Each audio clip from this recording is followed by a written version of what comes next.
It's Wednesday, July 15th, 2015, and this is the Product Mentor Talk. Today we're joined by one of our mentors, Ari Tiktin, Mobile and Emerging Media Product Director at CNBC. He's going to be leading a talk today on achieving team buy-in. So for those of you joining us for the very first time, let me just briefly explain to you what this is all about. The Product Mentor Talk is led by our product mentors who are part of session 3 right now. Mentors and mentees, we pair up in the field of product management to really help grow a lot of early, middle, and even later stage careers of a lot of great product mentors. And so the people you see along the bottom of your screen joining us are mentors and mentees in the current session.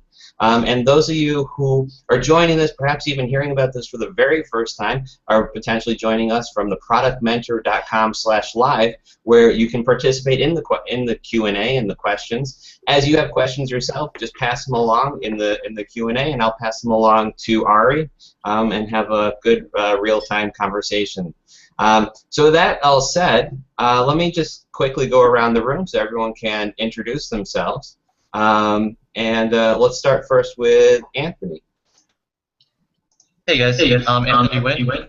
I'm one of the mentees, and I'm a product manager at Vitals Healthcare Transparency Tech. Thanks. Awesome. And Dustin, who's about to turn off that app that just got turned on. Hi, I'm Dustin Levy. I'm Director of Product Management with Gentex Corporation, and I'm a mentor in this session. Excellent. And Ari, quick intro.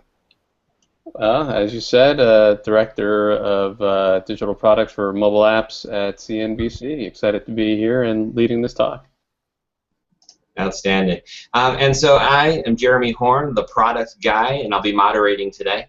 And as I said, just post your questions to the productmentor.com/live, and I'll be keeping an eye on that. As the questions come in, I'll be passing them along to Ari. And with all that said, let me hand it off to you, Ari, to begin the talk. Hey, thanks so much, Jeremy. Let me get the screen share going and pull up the title slide. I'm just going to assume that you guys can see it. So like Jeremy said, I'm going to be leading the talk today on achieving team buy-in. And yeah, this is a vague term. It could mean a number of things. And what I could tell you it doesn't mean is this euphoric state where everyone works harmoniously, views you as the hero and agrees to everything that you say. Unfortunately, that's not likely the team buy-in that you're going to experience. What we do know as product managers is that we want team buy-in. Sometimes it's very difficult to get. So to focus things, let's think of team buy-in from a product manager's perspective, specifically in a digital context, as that probably applies to most of us. So the first challenge, sorry about that, is product managers carry a ton of responsibilities. I'm sure you know this, and depending on your organization, product managers must be strategic, right? You have a vision. How are you going to execute against that vision? How's your industry performing? Platform trends, all sorts of things like that. You also have to be tactical. You have to write user stories, user acceptance testing. You're working with bugs, working on product optimizations. You also have to be an expert, whether it's your platform, your industry, on your users, various technologies. You have to be business-minded, so you have to think about how you're going to push the company goals forward, how you're going to make money, put together business cases or pitches. Of course, you have to be an effective and great communicator. You got to talk to engineers, to marketers. You have to manage up, across, explain your vision to all these people, be analytical, you know how to measure outcomes, how to read and interpret data and make decisions based on those. And I could go on and on and on and on, right? At many organizations, product managers also handle marketing, quality assurance, you're negotiating contracts. It just doesn't really end. And the worst part is you might be a team of one. And more often than not, you may have just one direct report. So you have so many responsibilities. You have to work cross-functionally. And so you really, really need to rely on others to support your efforts. And that's exactly why you need to have team buy-in. So let me revisit the question, what do I mean by achieving team buy-in? So from a product manager's perspective, and this is my definition, I believe it's to get a group of people, whether they be peers, colleagues, stakeholders, or otherwise, to agree to a common vision, goal, or philosophy. So I want to break it down just a little bit. By peers, colleagues, and stakeholders, these are the people you work with directly, indirectly, those that can influence your efforts. Maybe they resource against the projects that help you out. It could be this really huge scope of people that impact your product and your efforts. By vision and goals, vision could be your product vision. Goals could be how you want people to use your product, the KPIs that you define, and achieving those. By philosophy, it just could be the way that you manage. Maybe you bring Agile in. It could be Kanban. It could be Scrum. Maybe you've defined various product principles. And by agree, I'm not even sure agree is really the best word. It could be tacit acceptance of what it is that you want to do. People could have complete ennui, but still fall in line. As long as they're not being disruptive and derailing your efforts, that may be buy-in enough. But really the aspiration is to have a commitment, because you want people to believe in your cause and rally around it. So why is this important to me as a product manager? Well, we already talked about all the different things that you have to be within an organization and your responsibilities.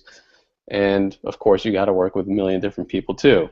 And these are people that are going to help you push your efforts forward, that don't report to you, which is why relationship building is so important. But just look at the slide, think about all the different people that you have to work with, right? You have your boss, you've got your technology team, your design folks. If you have a direct report, you're lucky, it's great.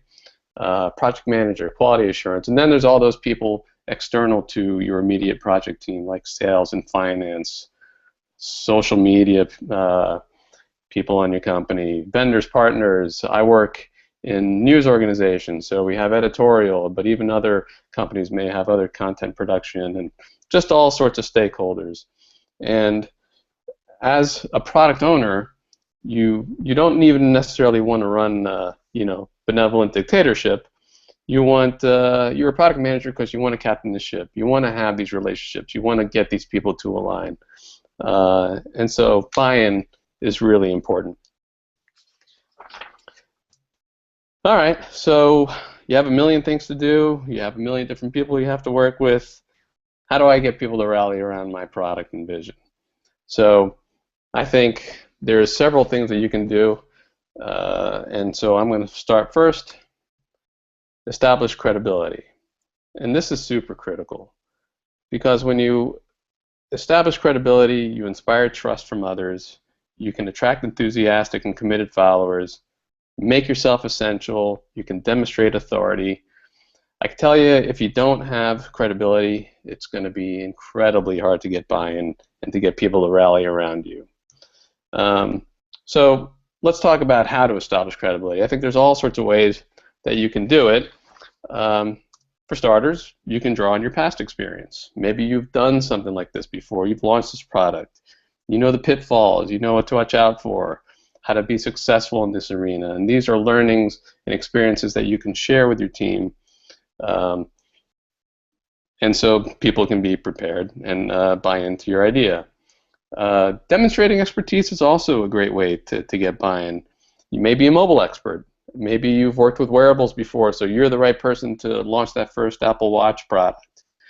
Maybe you come from e-commerce and that's your expertise. Whether it's your product, your industry, you know your customer, it doesn't really matter. As long as you can demonstrate expertise, that can certainly help with getting buy-in as well. Perhaps you bring a methodology to the table. Many companies are still adopting Agile. If you're Agile trained and you bring that to your organization, that could certainly help you win some credibility. Maybe you're really familiar with lean product principles and you're kind of artful at this whole build, measure, learn approach, or you're really good at drumming up a user panel, interacting with the users and learning about them. But whatever you do, I think integrity is critically important. You want to do the right things for the right reasons. You want to be honest. You want to be professional, right? And we're all adults. You have to be mature. As difficult it may be to work with others, you want to treat others well, just as you'd like to be treated, and you want to be accountable for what you do.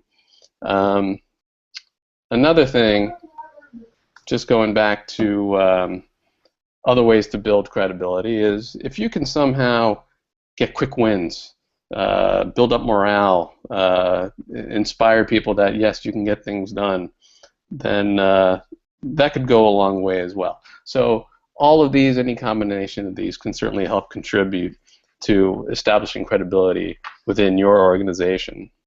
That in itself, of course, is not enough. Creating clarity, I think, is also critically important, because clarity is going to help bring focus. And focus is important because it eliminates the noise, it provides direction, it places attention on a single and common goal or objective, and it's just much easier to rally around this. Because ambiguity, as I'm sure you would agree, rarely helps inspire a team. If you could just kind of think of different environments you may have experienced, for example, if you're in a fire drill environment, you're constantly putting out fires, you're very reactive, your priorities constantly change, there's no focus there. If you're totally overwhelmed with way too many things to do, way too many things on your plate, and pulled in all sorts of directions, where are you going to place your attention, right? There's probably little chance you're going to be able to deliver at the highest quality. Or even if you get nebulous goals like grow revenue or grow users or just get it done, you can't really measure success. So clarity helps reduce the ambiguity and really increases focus and direction, which is going to be really important for your team. So let's talk about some ways that you can define clarity around the product so that you can help deliver and achieve team buy-in. One is corporate objectives. The chances are extremely high that whatever it is that you're working on needs to support some sort of corporate goal or objective. So whether it's to launch a new product or service, you're trying to diversify your revenue model, maybe you're growing your digital audience, something you're doing has to align with the corporate objectives, and establishing that with the team is a good thing. What problem are you solving? The more specific you can get with this, the easier it'll be for your team to focus on how to do so. If you have way too many problems you're trying to tackle at the same time, it just becomes ambiguous. What do you prioritize? It's harder to focus. So now you're going to have many problems to solve, there's no doubt about it, but you want to have some prioritization around it, and when you do define the problem, you want to be very clear about what it is that you're trying to solve. As an example, at CNBC, we're trying to solve for the need to deliver real-time market data quickly, that's easy to digest, and then the why around it. We're not just building a stock market app, per se. Uber solves various problems, like driver accountability, because it allows people to rate the drivers, or not having to guess if you're going to be able to catch a ride home, or even payment, because they already have your credit card data. So they're not really just an alternative to a taxi service, they're addressing various problems. You should also bring clarity around who your target audience is. Chances are you've got all sorts of people who are using your product, and you want to get all of them to use your product, but you probably have a specific audience that uses your product more than others, or you're trying to target a specific demographic.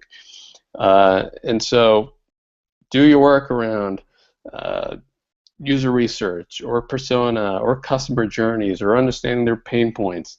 Whatever you can do to provide clarity around who your audience is, again, that's something that people can rally around and get team buy-in. And we just had a question come in from Dustin, so I'm going to hand over to Dustin to ask his question. Sure. So I like your advice about creating clarity by aligning the team to corporate objectives, but how would you change your strategy if the lack of buy-in was actually that your team didn't buy into the corporate objectives?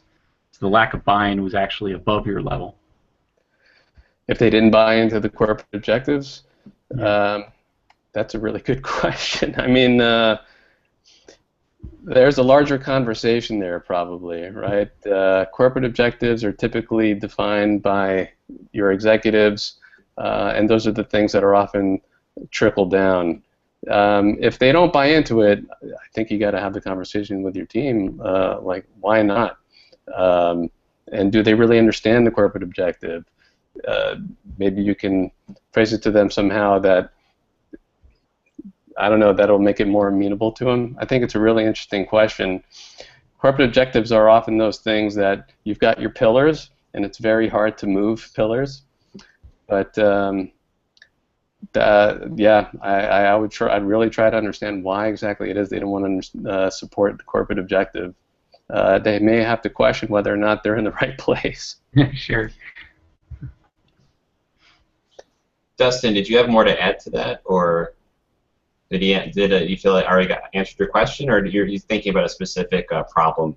Yeah, I think there's probably cases of companies. I think I'm fortunate to not have been in one where the corporate objectives come from the top down and either aren't well communicated or are such a stretch goal that they seem unachievable and actually demotivate your team. Right. Yeah, that's the sort of thing, Dustin, where that's also great feedback to somehow anonymously, or if someone's brave enough to kind of carry up. Thanks for your question, Dustin. I hope I was able to answer it. Let me go back to share mode. And then, okay. I was, in terms of creating clarity, I was going to talk about product. Of course, you've got to have clarity around the vision that you're trying to define. What's the purpose of your product? How do you want your audience to use it? What goals are you trying to achieve? What assumptions do you have? What hypotheses are you trying to validate? There's scores of different ways that you can try to bring clarity around it. Product principles as well is something that I like. What are some guiding principles around the product that'll help you make decisions in difficult situations? And of course, success. How are you going to measure success with your product? You most certainly want to have some sort of KPIs. How you're going to measure those KPIs, thereby measuring success as well. And of course, that'll bring focus into the work you want to get done too. Yeah, you can prioritize whatever metrics that is you want to achieve and work against those as well. So when you're defining KPIs, going back to something I said earlier, you don't want to just grow revenue or grow uniques. You want to be very specific. You want to have percentages or numbers or hit certain ratios, monthly active uniques. So the more specific, again, that you can get, the better in all these cases. And milestones. So if you can define a roadmap so people can see what the workload is ahead of them. If you have specific milestones, you can break things down into smaller pieces and make them much more achievable. Target dates. Typically, managing against dates can be very difficult, but again, I'll go back to the fundamental purpose here is that you're trying to define clarity and give your team something to work towards, so you reduce that ambiguity and you have a greater chance of getting buy-in. So I also mentioned it's very important to be able to communicate, right? You're working with so many different teams. You have to be a manager, you have to be a salesperson, a politician, an evangelist, a delegator. You have to be everything as a product manager, I feel sometimes. So managing relationships and being a really strong communicator are critically important. So a few different ways, I think, to be a good communicator, and I'm sure there's many more. I focused on a few. Be transparent. You want to express what you mean clearly. Be direct. Don't be afraid to tell people what's on your mind. They need to understand your perspectives, your motivations for doing what you're doing. I'm really a big believer in just being open and direct. And of course, leading by example and having an open door policy. But wherever I make decisions around my product or how to move things forward, however I prioritize anything, I really encourage you to just be completely open and honest about how you're doing it, especially internally, because I think people will respect that. Even if they disagree, they'll know that from you they're going to get direct feedback. I also think sharing your findings, whether they be analytics, research, it could be good or bad. I really don't believe in hiding anything along those lines. I think it's best to share that, because if things even are down, maybe you can get feedback from others that can help steer the strategy, come up with a solution, whatever the case may be. And as you're the expert in something related to your product, I think it's great to get news, data, information, whatever you find, and share it with your team, so you try to teach people more about topics or things that are relevant to what you're doing. Working with influencers, I think, is important. Influencers typically have trust within the organization. They have credibility.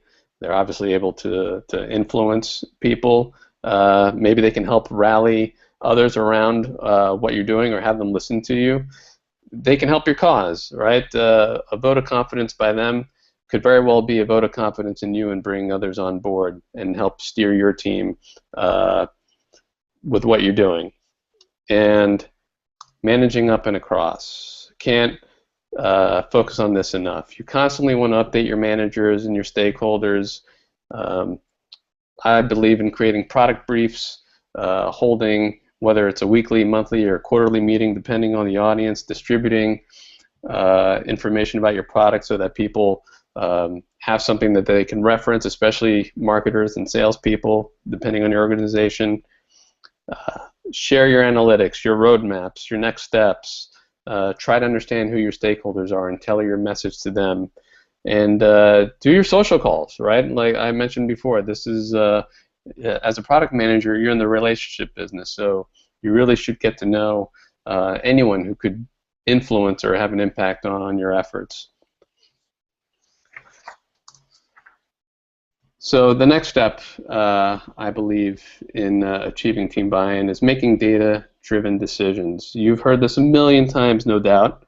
And I know this is a challenge, right? I'm not trying to fool anyone into thinking that you're always going to have data to help make a decision. I know that there's going to be times when you have to make a gut decision or use personal preference. But as a product manager, you're tasked with gathering data and using that data to help inform decisions you're making. So even if you're being challenged in a certain situation, whether it's a small enhancement and you don't have time to go out to the user, try to use that base of data, knowledge, and what you know about your user to help inform whatever decision that you're making.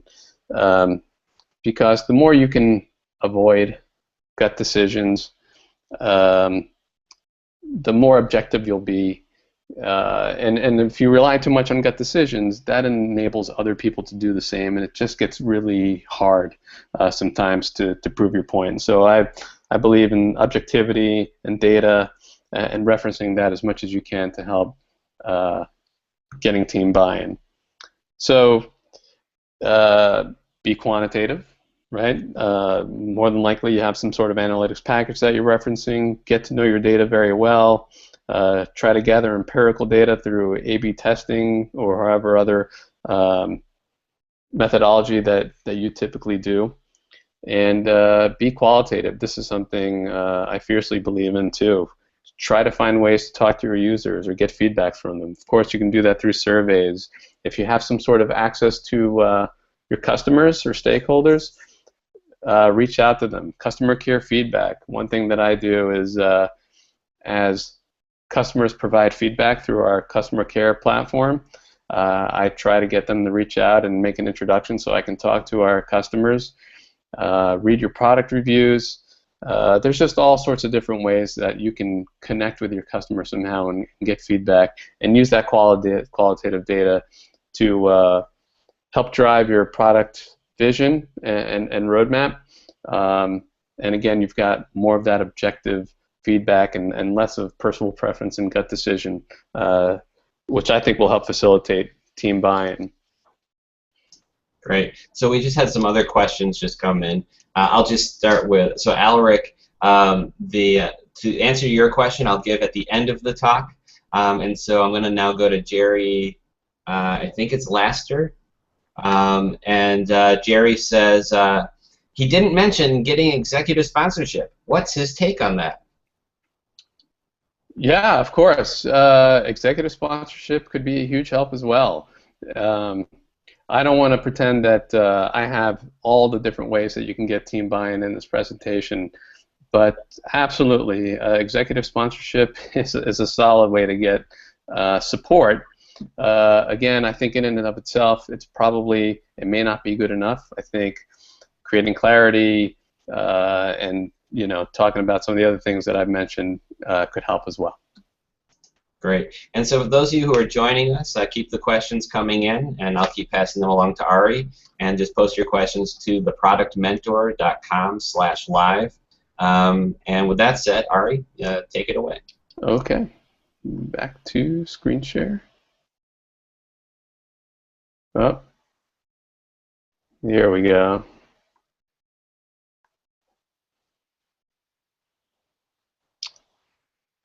Okay, I had just wrapped up talking about using data-driven decisions to help achieve team buy-in. And another method is empowering the team.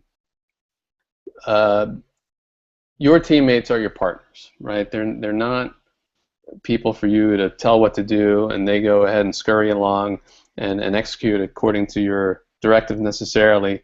They're adults. They're experts in their own right and have their own skills that help contribute to your team. So treat them as your partners. You're certainly not there to babysit them. And so by empowering the team, let them make decisions. You've got technical experts, you've got design, project managers. Go ahead and challenge them with a solution, or a problem, I should say, and let them come back and recommend the solution. And oftentimes let them make the decisions because that's what they're experts at. I think as a product owner, you have every right in the world to challenge them, and you should. They need to be able to defend whatever it is that they're proposing, but let them make decisions and have the flexibility to come back with a solution and not necessarily being felt like you're dictating to them. Encourage conversation and feedback at your stand-ups, at your sprint planning meetings, whatever other format you have to bring your team together. Ask them questions.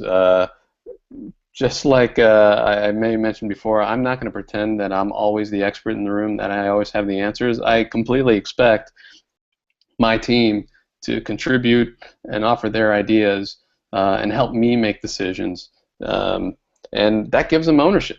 It gives them buy-in, and I think they'll respect you for it, and I think they'll actually enjoy it. There's an exercise that I really enjoy doing with teams as I'm trying to figure out a solution to a problem. Let's say it's a visual solution. I'll get the team together, and we'll have a time-boxed exercise where we sketch out 6 different solutions for the same problem. We'll go around the room and talk about what each of us did, and it's this great creative generative exercise that people typically enjoy. They really buy into the process, they feel ownership, and it's a really good sense of team doing something like that. I really recommend that you consider something like that too. And shield the team too. As a product owner, you're often the interface to other parts of the organization. If something bad happens, oftentimes a team will be accountable. They'll feel bad about it. They may feel the heat. As a product owner, if you've got a strong team, if you want them to enlist trust in you, shield the team. You go ahead and either take the blame or you go into those difficult meetings. Let them do their work. You can be the interpreter or go ahead and pass along the message. But let them know that you have their best interest in heart and you're looking out for them. So, and accept mistakes. No one's perfect. We've all heard about failing fast. People do make mistakes. Let them know it's okay. Try to understand it. And I think people will enjoy working with you as a product owner if you go in with that attitude that yes, mistakes can happen and you can recover from them.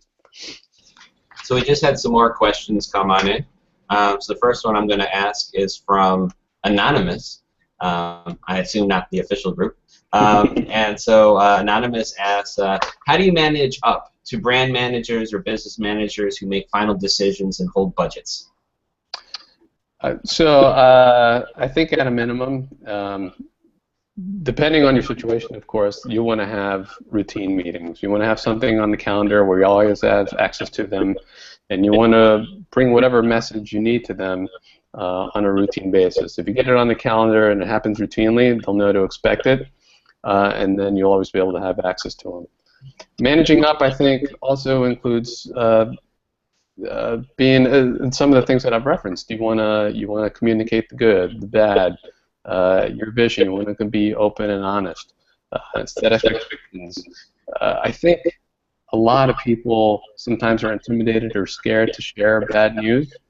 I'll tell you what's a lot worse is when you don't, and then that news gets figured out later on. So share bad news early. Don't be afraid to do it. Better to take the heat then than whether it's spiraled out of control later. I think that's a big part of managing up. I think higher people in executive positions will respect that. But back to my first point, I think managing up, try to get something routine on the calendar. Right. And for our next question, we're going to go to Anthony. Hi. So, you know, I find the idea of transparency really compelling. But you know, it strikes me like my question would be, how do you approach transparency with your team when you yourself don't have complete buy-in, right? Like sometimes you might have like a product or feature you have to deliver upon because they were committed to by sales, or you know, there's some elephant in the room that we're not doing this thing because of a sensible data-driven approach, like you mentioned before, something that moves the needle forward and is inspiring, but instead it's something that's, you know, coming from a backwards-facing client or something that we know is going to suck up development resources and not really inspire people. Yeah, I love that question. It's what we experience all the time as product managers, right? I see no reason not to be transparent in that situation. I do feel obligated as a product owner to inspire the team to do the work, even if I don't agree with it. If it's a corporate objective, right? So I talked about before where sometimes you have to align the corporate objectives, and you have to rally the team around. Maybe that's one principle that you need to, but I have to do this quite frequently where I have to lead the team to work on an effort that I don't think is a higher priority than something else. I'm fine being transparent with them. I'm fine explaining to them that this is a corporate initiative. We need to support it. And as a result, we have to. But also, I may piggyback it with like, listen, once we do this, we'll be able to address some of the other needs that we know have to get done. So if we get this out of the way, I know at some point we'll get back to what's really what we feel is really important to do. Great. And the next question comes from Alaric Burke. And so Alaric is asking, how do you encourage team members to give feedback and to enter the discussion when they are not very vocal because other team members are dominating? Yeah. So I'll do it in a couple different ways. You could either encourage it through email. If you happen to be in a setting where you're actually sitting around the table, you can try to encourage that person to speak up. I know sometimes it's difficult because maybe they're shy, they don't want to insult somebody, or maybe they're just nervous to speak in front of a large group. When I've seen that in the past, and what I really enjoy doing is I'll go back to that exercise. I've heard it called different names, but I've heard it called 6-up, where, for example, if you want feedback on a potential solution for a feature that you're trying to create, you can have an 8.5 by 11 with 6 different blocks in it, and each one of those blocks you have somebody sketch a potential solution to the feature that you're trying to build. You get a few minutes to do it. Everyone does it at the same time, and at the end of it, everyone goes around the room and discusses whatever they sketched. And it's a brainstorm mode. You're not supposed to criticize or judge. You allow people to speak freely. And I found that's a really effective way to get people who are typically shy to actually contribute. Excellent. Excellent. So that's all the questions we have at the moment. Okay. But those of you who have more questions, post them up to the productmentor.com/live, and I'll keep them on flowing to Ari. With that said, Ari, take it away. All right. Just switching back. Okay, I had just finished talking about ways to empower the team. I actually talked about that exercise I just referenced and answering the question as a great way to do it. I've had nothing but success with that exercise, by the way, for those who haven't tried it. And please feel free to reach out to me if you want more logistics around how to do it, but I just love to do it. But moving on in ways to achieve team buy-in, I also think it's really important to manage the naysayers. A couple of your questions talk about, well, what about the people who don't believe in what I'm doing? And we all know that there are sociological and psychological factors at play when getting a team on board. We know that people may not buy in, they'll disrupt. So there's a few ways I think that you can try to mitigate that. One is, for those people that you know who are going to be obstacles, try to get them one-on-one. See where you have differences and why. Can you address them? Can you find common ground? Maybe you can barter somehow, or negotiate some sort of agreeable outcome. Or maybe even try to do a better job of objectively explaining what it is that you're trying to achieve. Who knows? Maybe that'll get through to them. But you really want to understand what's in it for them. I think, in my experience, I think oftentimes the people have their own agendas. There's an ego to stroke. They want to be appeased somehow. And depending on the situation, maybe you can go ahead and do that. So maybe they get exclusive insights into something, or you meet with them one-on-one. You allow them to air their grievances, concerns, or requirements. You let them be heard. But if try to understand their motivation, that helps out. And try to build a base of supporters. Again, you can go to people incrementally, one by one, to see if they can buy into your vision or product. By the way, this is a great approach for anything, especially if you're going to have a large meeting. Try to get people to buy in before, so that there's no surprises to you when you're at a meeting. Great approach if it's at all possible. If you're ultimately going to have disruptors, and let's say you're about to go into a large meeting, or you wanted to schedule one and you know that they're going to disrupt you, you may want to try to find another way to get your message across. Maybe it's an email, maybe your boss helps communicate it. You could try to be creative, but as a last resort, you don't want to get nasty. You don't want to have to pull rank or demand compliance or necessarily escalate. But if everything else fails, I think those are options that you have on the table. Maybe even remove them. I don't know. They're off the project team or part of this larger initiative. You really need to think about something like that. I think in a worst case scenario, you don't want to default to it. And then you want to definitely recognize and reward. We all know we can't succeed without the input and help from others.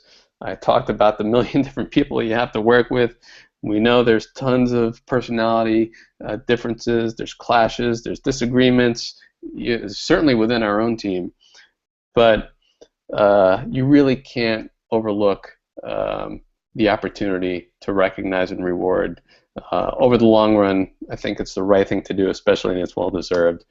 And you can do that first by offering affirmations. Hey, you did a good job. Really happy with the work that you've done. For example, our designer just put together a whole new set of wires. We reviewed it with Apple, and the UI designer at Apple really loved what he did. And any compliment from Apple is a compliment from God in a lot of people's eyes. So the designer was really, really happy to get that feedback. Fun opportunities. We just had one other question. Oh, sure. This one from Steve Burgess. And Steve wants to know, what can you do if the objective of senior management is misaligned with the objectives of sales and marketing?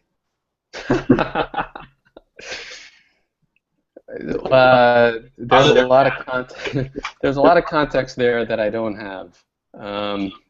So it's really hard to answer that question. Sales and marketing, in my experience, oftentimes has conflicts with product.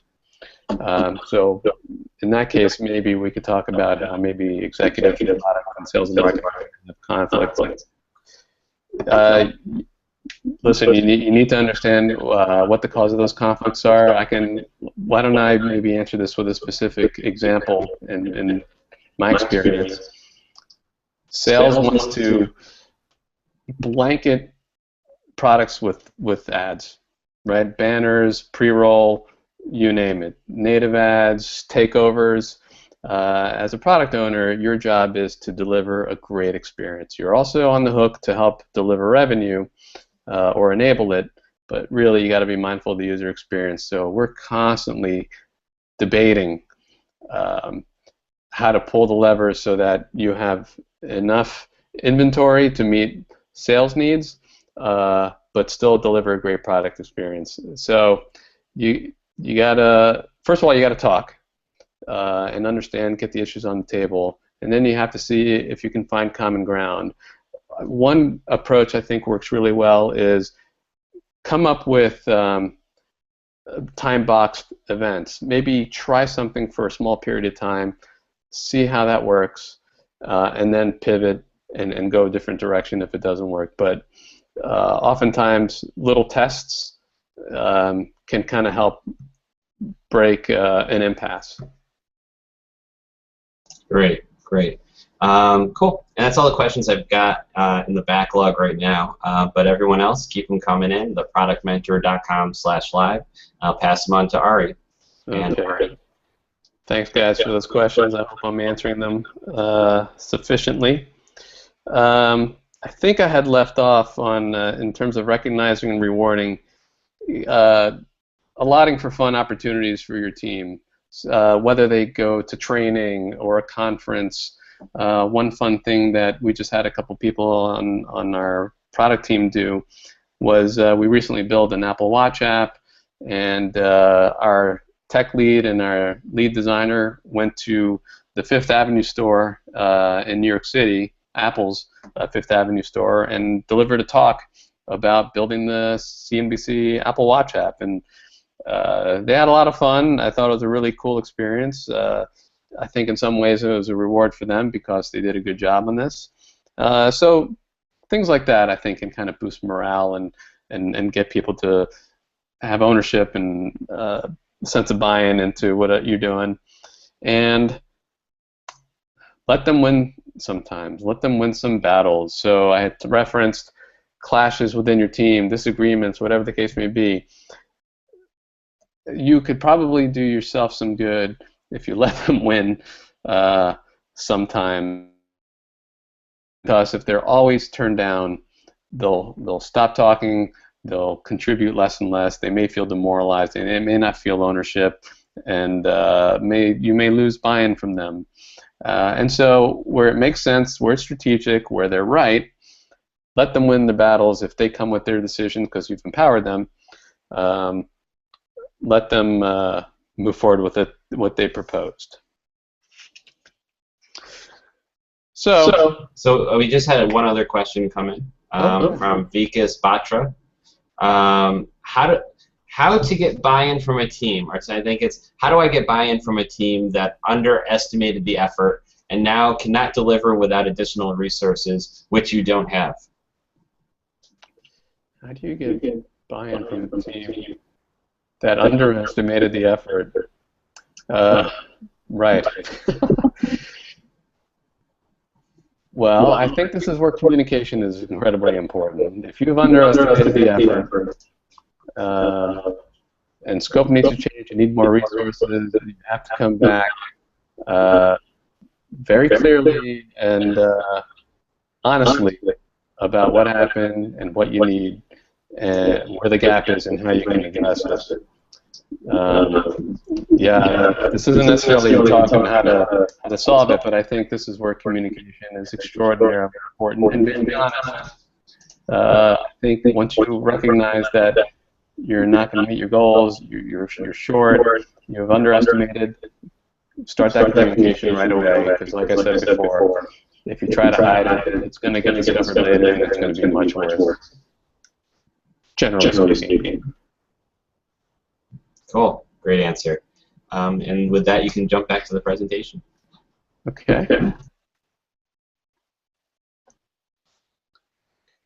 So I was just towards the end of the presentation here to wrap up with team buy-in. I reviewed various things.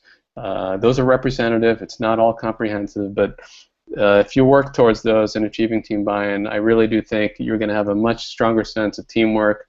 Focused teams, like I said, critically important. I think that'll lead to better results. And of course, you lead to better results because you know how to measure them. You have defined KPIs. You've established clarity around what it is that you're doing and why. That leads to a common understanding. All very important things in terms of generating team buy-in. There's a million other things I could add to this, but I thought brevity was a virtue here. Of course, without team buy-in, you can just guess, right? Ambiguity, distractions, clashes because you don't have the clarity. That leads to frustration. Of course, it's going to lead to delays. You're going to lose support.